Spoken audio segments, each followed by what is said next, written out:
Gary, that was a battling performance, certainly in the second half. What was your thoughts on that? Yeah, I think the first half summed it up. When you're down there and things aren't going your way, listen, we've sat and watched it back, and everybody else in there will see it. When you see it back on TV, the first goal, the ball's put into the box. The referee blows his whistle when the ball's in the box, which players stop. To be fair to Raymond Krangle, he said you blew the whistle when the ball's in the air, and you can't do that. Players stop, and he's played on. Now, we've heard from one of our players that he made a comment to the other linesman, and I don't want to repeat what it is, but if it's true, it's ridiculously unprofessional what he said. But it happened, and after a good start, we had a good start, got into some good areas, hitting the front foot, and that knocked the stuffing out of us. Then there was a tackle over at the wall. Again, I'll want to watch it back again. I know everybody that was standing over there was indicating it was a red card. Our players thought it was a red card. It wasn't given. And then we had a situation in the box where Peter Campbell was fouled in the box, and it was, for me, a penalty kick. Those three major decisions go against you in matches like this. When you are where you are, it doesn't help your case, and that can spark us, help us, and then we concede a really poor second goal. Danny doesn't get tight enough, then we stand off, the ball comes in the box, and Andre Hoey, one of the smallest players to pitch, heads it in. It shouldn't happen. Again, they really broke twice, and I think another one from a free kick as well, where Keelan knocked her head wide. That was all really they had in the first half, and you're coming in 2-0 down, potentially 3-0 down. The referees made three really poor decisions, and you're going, here we go. It could have been easy for the boys in there to feel defeated and not find that energy, but I'll give them a massive credit in the second half. They come out and every one of them stood up to be counted. They didn't feel sorry for themselves. They come out and thought they played some good stuff. They got 2 goals, could have got another couple. Our quality was a lot better in wide areas. Our quality from set pieces was a lot better, and I thought the boys would come on, give us energy as well, and change it a bit. But even the boys that stayed on the pitch, I thought it was bigger for them, because they could have feeling, as I said, sorry for themselves and not perform. But no, Peter Campbell stepped up to the mark. He was excellent in the second half. Snod's went in the midfield, excellent. With the 3 centre halves all solid in the second half. No free hits in the second half, or no free headers or anything like that. And again, I thought Bo come on, give us really good energy. And again, Hendo, when he come on as well, gives great energy. So listen, I'll always say it as it is. First half, disappointed with the 2 goals. But again, I think the first one never, ever happens. And I'm disappointed in the refereeing decisions that for me changes the course of the game. Second half, complete turnaround. I thought the boys were excellent in the second half, and I thought they got what they deserved. And I think if the game had been, we've seen 8 minutes, 9 minutes go up in matches. Today it was 4.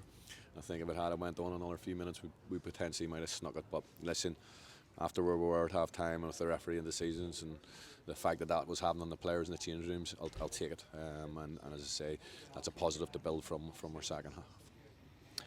Yeah, so on that, 2 goals for Conor McCloskey.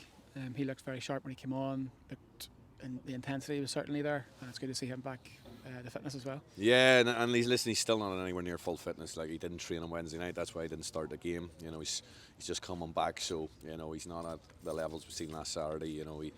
He looked a bit tired last Saturday, but tonight, we thought we'll keep him for the bench, and if we need somebody come on and change it, we've got that quality in him, and to be fair to him, he showed it today. He was excellent when he came on the second half.